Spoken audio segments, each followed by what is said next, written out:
ద్వారా ఉపాధి కల్పించే మార్గాలపై ప్రణాళిక రూపొందించాలని జిల్లా కలెక్టర్ నారాయణ రెడ్డి జైలు అధికారులను ఆదేశించారు.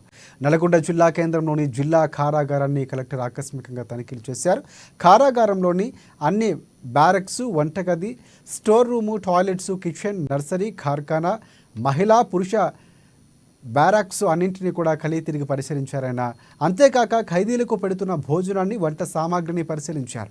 వివిధ రకాల నేరాలపై జైలు శిక్ష అనుభవిస్తున్న ఖైదీలకు ఇస్తున్న వైద్య సదుపాయాల గురించి అన్నింటిపై ఆరా తీశారు. గంజాయి లాంటి మత్తు పదార్థాలు తీసుకోవడం పట్ల పూర్తిగా మెదడు పనిచేయకుండా పోతుందని గంజాయి కేసులో అరెస్ట్ అయిన వారికి సూచించారు.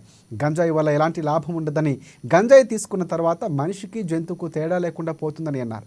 యువత అలాంటి చెడు అలవాట్లకు బానిస కాకుండా దూరంగా ఉండాలని కలెక్టర్ కోరారు.